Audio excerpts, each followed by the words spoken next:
What happens when the people who are supposed to protect you are the ones who are afraid? In South Africa, this isn't just a question, it's a dangerous reality. There are places the government won't officially name, but everyone knows they exist, the no-go zones. These are communities where the police even feel hesitant to enter.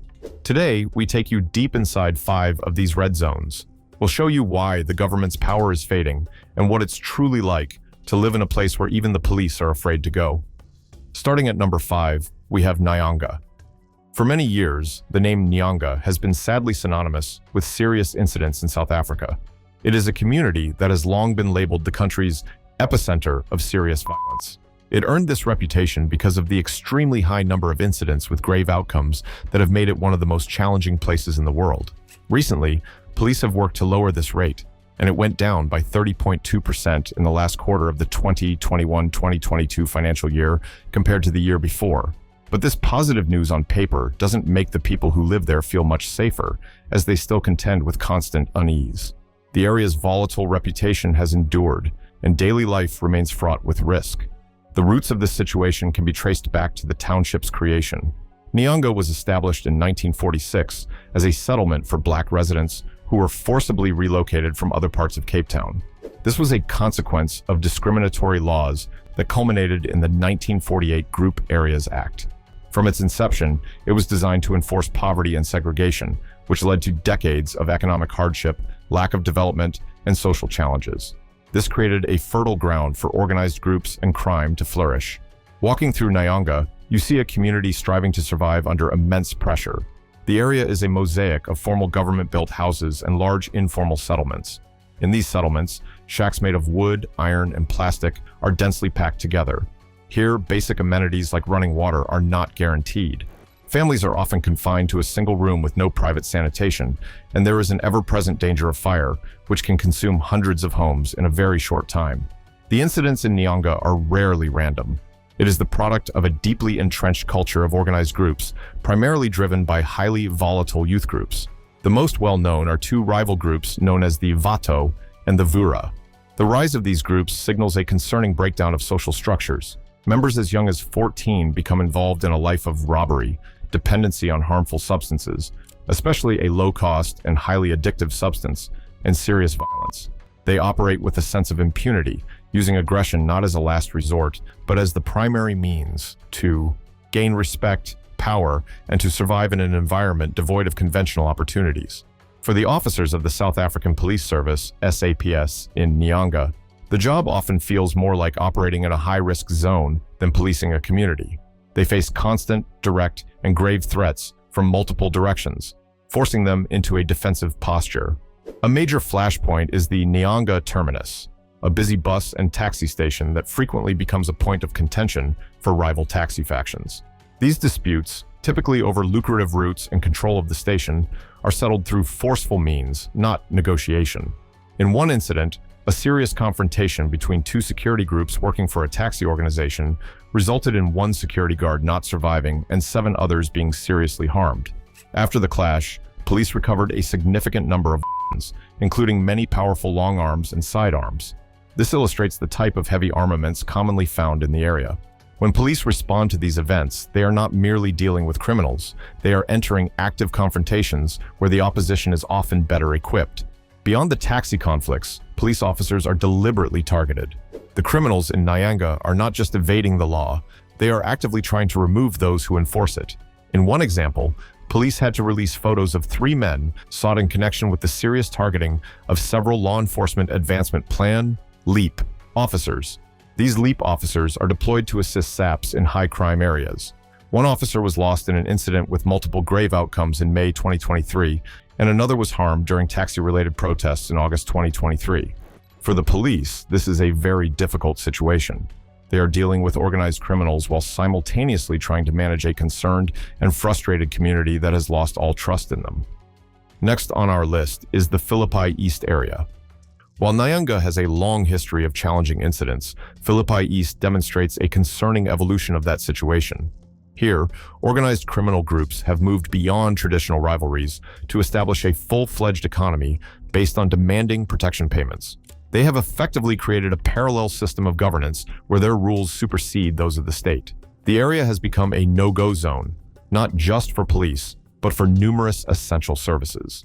E-hailing drivers, municipal waste collectors, ambulances, and city maintenance crews must avoid the area unless they pay a protection fee to local groups or are accompanied by heavily armed private security.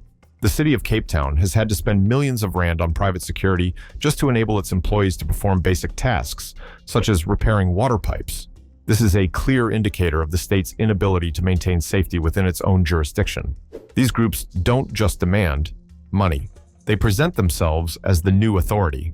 In one alarming incident, a group in the Marcus Garvey area of Philippi East circulated a letter declaring themselves the new tax collectors and warned businesses not to pay a rival group from another area.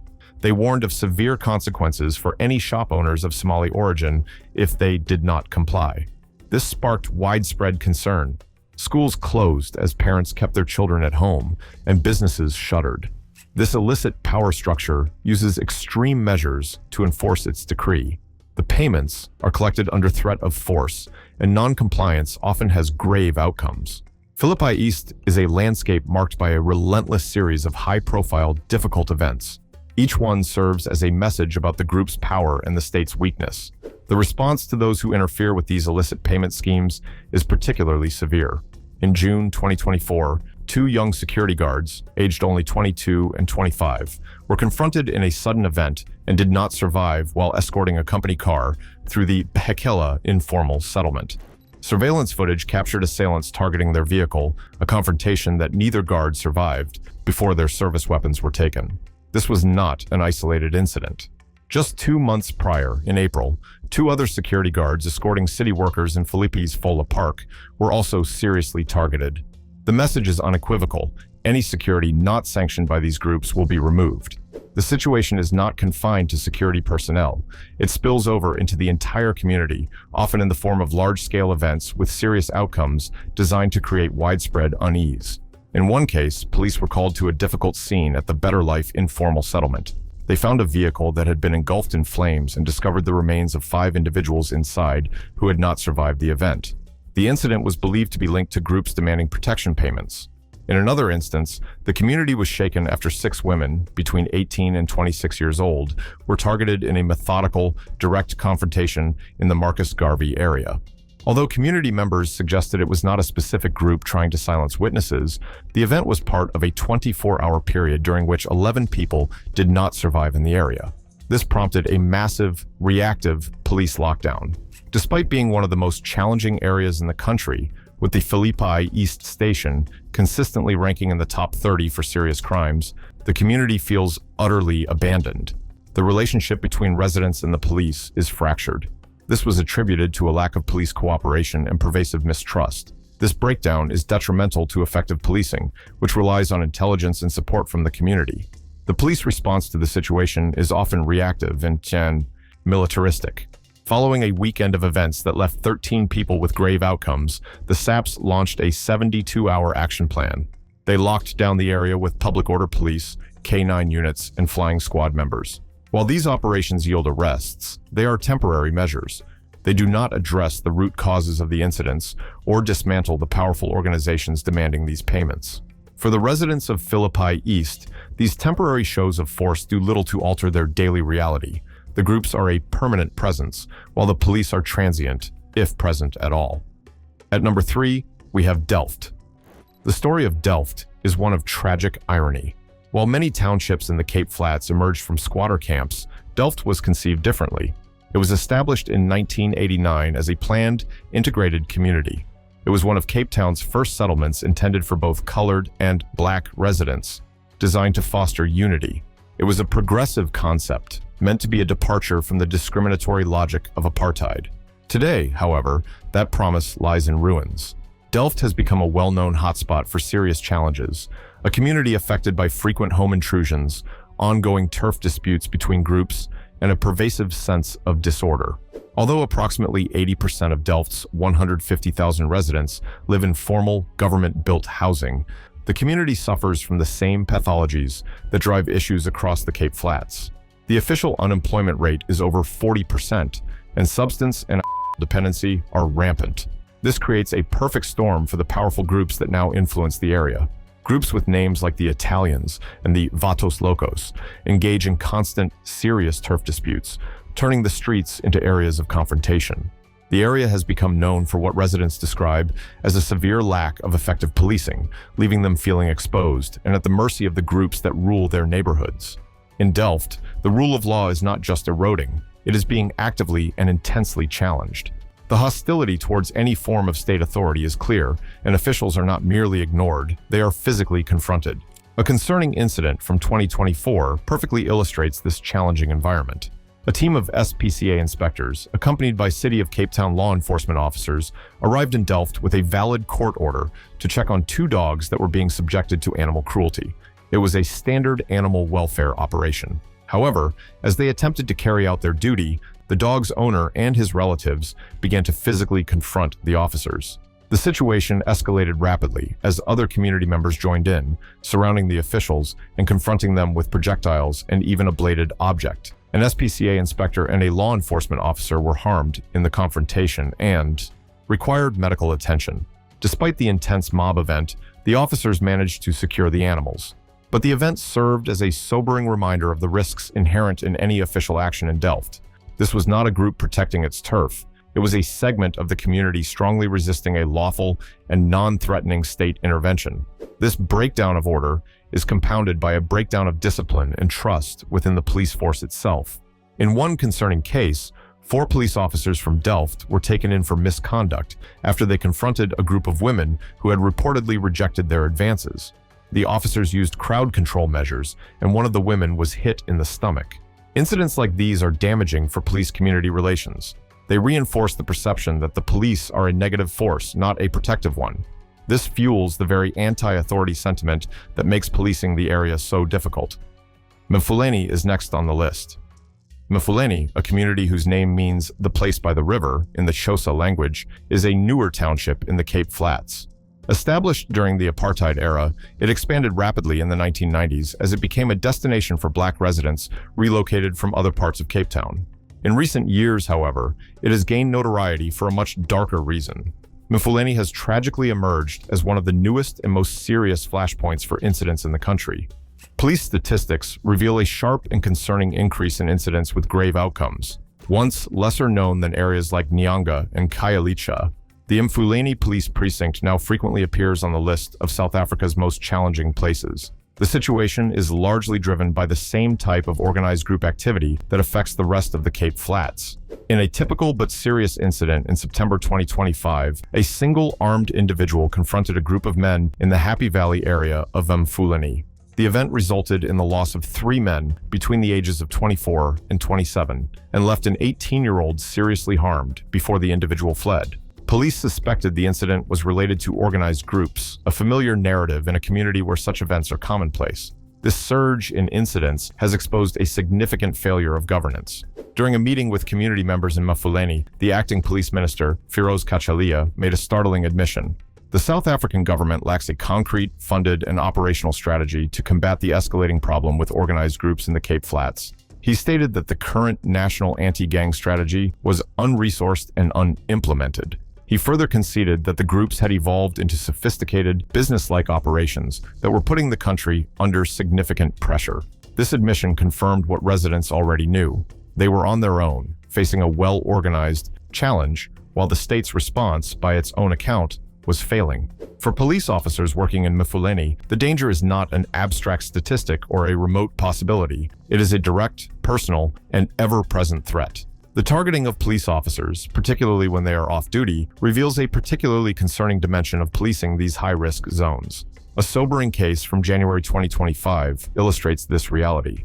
A 32-year-old police constable was en route to his job at the Cape Town International Airport. He was sitting in his personal vehicle, waiting for a colleague in Mfuleni. It was 5:30 in the morning. According to eyewitnesses, 2 assailants approached the vehicle, and the constable did not survive the encounter.